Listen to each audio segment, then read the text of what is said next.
حضرت سالبہ بن عبد الرحمن میرے کریم محبوب علیہ السلام کے صحابی ہیں، غریب ہیں۔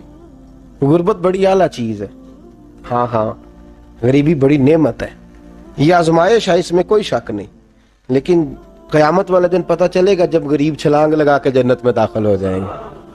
اور امیر تو کھڑے ہیں نا، میرے نبی پاک نے حضرت عبد الرحمن بن عوف کو، حضور صبح صبح اٹھے تو نبی پاک کی آنکھوں میں آنسو تھے، فرمایا میرے عبد الرحمن بن عوف کو بلاؤ۔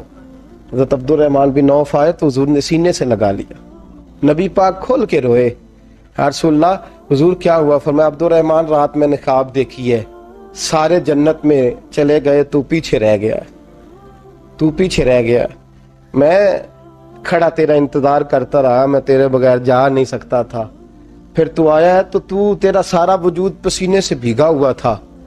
حضرت عبد الرحمن بن عوف تڑپ کے روئے، قدموں پہ سر رہا، حضور میری غلطی۔ فرمایا یار تیرے پاس مال بڑا ہے، تجھے حساب دیتے دیتے لیٹ ہو گئی، تیرے بیگ کھل گئے، تجھے حساب دینا پڑ گیا، تو لیٹ ہو گیا، میں پریشان ہو گیا۔ حضرت عبد الرحمن ابن عوف نے 100 گھوڑا مال اوپر رکھ کے حضرت عبد الرحمن نے حضور کی بارگاہ میں پیش کیا، کہا یا رسول اللہ یہ۔ اور پتہ ہے ایک دن کیا ہوا؟ ایک دن سرکار کے وصال ظاہری کے بعد حضرت عبد الرحمن ابن عوف نبی پاک کے گھر کے دروازے کے باہر آ کے بیٹھ گئے اور یوں سر کو پکڑا ہوا ہے، رو رہے ہیں۔ حضرت ام سلمہ حضور کی زوجہ باہر آئیں، کہا بیٹا عبد الرحمن کیا ہوا؟ جب پوچھا کیا ہوا تو اور کھول کے روئے، کہا کیوں روتا ہے؟ کہا اماں جی جب تک میرے محبوب حیات ظاہری میں تھے مجھے بتاتے تھے یہ مال نہ کما، یہ کم، میں حضور سے بات کرتا تھا تو حضور روک دیتے تھے، اب مجھے ظاہراً بتانے والا کوئی نہیں، مال کے ڈھیر لگ گئے ہیں، آج حساب کرنے بیٹھا ہوں تو حساب نہیں ہو رہا، سوچتا ہوں اگر میں پھنس گیا تو مجھے کون اس سے بچائے گا؟ آپ محبوب کی زوجہ ہیں، میری ماں ہے، میں آپ کے پاس آیا ہوں، اماں جی مجھے بتائیں میں کیا کروں؟ تو حضرت ام سلمہ بھی رو پڑی، کہنے لگے محبوب تھے، میں کہاں ان کی ترجمانی کر سکتی ہوں، میں نبی پاک کی ترجمانی کیسے کروں؟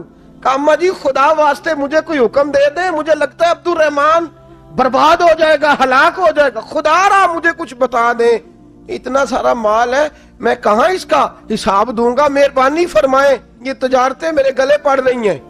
حضرت ام سلمہ کی جب منت کی تو فرمانے لگی جا بیٹے آدھا خیرات کر دے۔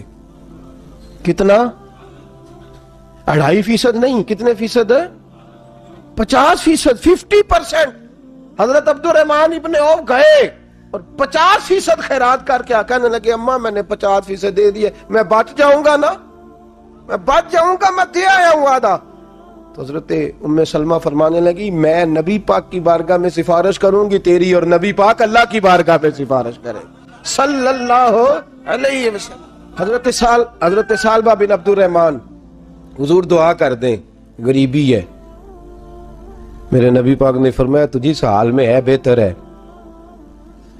کرتے ہیں حضور نہیں دعا کر دیں، فرمایا تجھی اس حال میں ہے، تیسری دفعہ پھر آ گئے، حضور نے دعا کر دی، 4 بکریاں تھیں، چند مہینے گزرے، کچھ تجارت شروع کی، چھوٹے موٹا لین دین شروع کیا تو 40 ہو گئیں، کچھ وقت اور گزرا تو ریوڑ بن گیا، پھر گائیں بھی آ گئیں، پھر اونٹ بھی آ گئے، پھر لائنیں لگ گئی، پھر ہر وقت حضور کے قریب بیٹھنے کو دل کرتا تھا، اب لین دین کے معاملات تھے، اب ذرا طبیعت تھوڑی پیچھے ہٹنے لگی، تھوڑا دل پیچھے ہٹنے لگا، پہلے 5 نمازیں مسجد میں، پھر زور اثر کی چھٹی، میری طرف دیکھو اور دیکھو میں کیا عرض کر رہا ہوں، پھر زور اثر گئی، پھر کچھ وقت گزرا تو مغرب بھی گئی، پھر اتنی بڑی حویلی کوئی نہیں، پھر باہر جا کے مدینے سے ڈیرا لگا لیا، جمعے کے جمعے آتے، زکوٰۃ کا حکم آ گیا 2 ہجری میں، حضرت ابو ہریرہ رضی اللہ تعالیٰ عنہ امیر زکوٰۃ مقرر ہوئے، 5 اونٹوں پر 1 بکری، یہ زکوٰۃ ٹھہری۔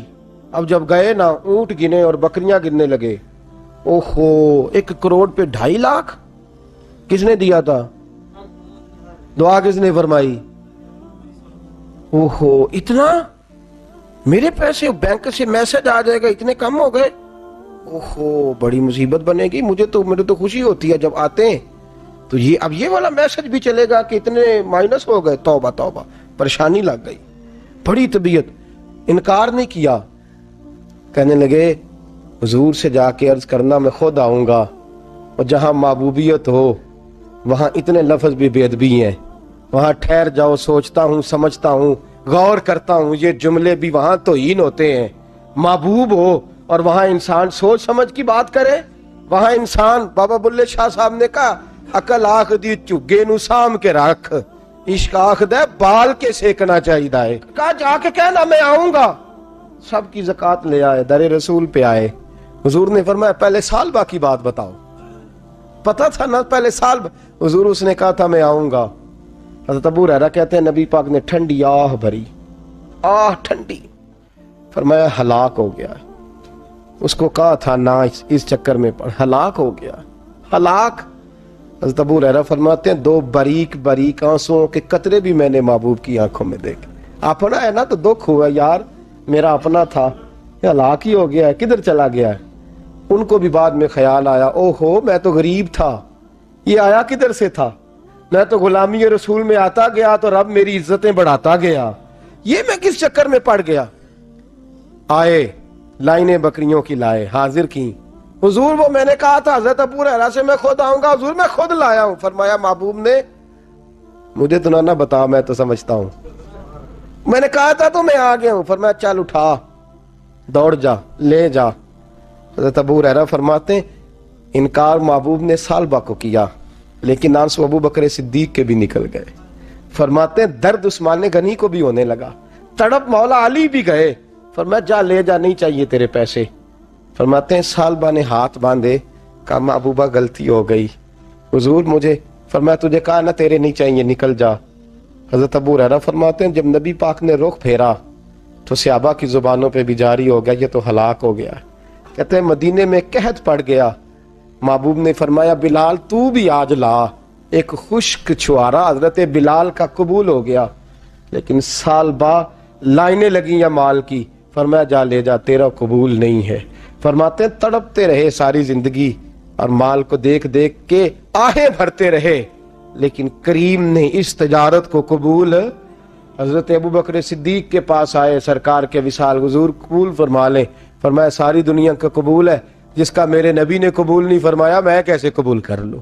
حضرت عمر فاروق کے پاس آئے، فرمایا نہ تیرا قبول نہیں۔ حضرت عثمان کے زمانے میں وصال ہو گیا۔ عزیز یاد رکھ، تجارت وہ والی کر جو تجھے نجات دے، اس چکر میں نہ پڑ جا جو تجھے الجھا دے، جو تجھے الجھا دے۔ قرآن مجید کی آیت آئی اقترب للناس حسابہم وہم فی غفلۃ معرضون، لوگوں کا حساب قریب آ گیا ہے اور وہ ابھی بھی غفلت میں پڑے ہیں، ابھی بھی 2 کے 4 اور 4 کے 10 کر رہے ہیں، حساب کا وقت قریب آ گیا۔ حضرت انس آئے مسجد سے، ایک صحابی مکان بنا رہے تھے، جھونپڑی تعمیر کر رہے تھے۔ حضرت انس کو پریشان دیکھا، کہنے لگے انس خیر تو ہے، کوئی نئی آیت تو نہیں آئی؟ تو جناب انس کہنے لگے آیت تو آ گئی ہے، رب نے کہہ دیا ہے کہ حساب قریب آ گیا، تیاری کر لو۔ جھونپڑی بنا رہے ہیں، محل نہیں، جھونپڑی بنا رہے تھے، ابھی دیوار کچی مکمل نہیں ہوئی تھی، ہاتھ جھاڑ دیے صحابی نے، ادھر رخ پھیرا تو حضرت انس کہنے لگے کہاں جا رہے ہو؟ کہنے لگے بھائی میں حساب نہیں دے سکتا، میں مصطفیٰ کے پاس جا رہا ہوں، میں نے نہیں دیوار بنانی، بس بھائی میری اس دوڑ سے بس میں کوئی نہیں حساب دے سکتا، میں کمزور ہوں۔ میرے رسول کائنات صلی اللہ تعالی علیہ وسلم نے، میرے دوستو تجارت کرو لیکن اس کو عبادت سمجھ کے کرو۔ اگر تمہیں چوک وہاں دکان پہ بیٹھے خدا بھول جاتا ہے اور سودا کرتے وقت رب رسول کی باتیں تمہیں بھول جاتی ہیں تو پھر تو تم وانتم موردون میں ہو، پھر تو تم غافل ہو۔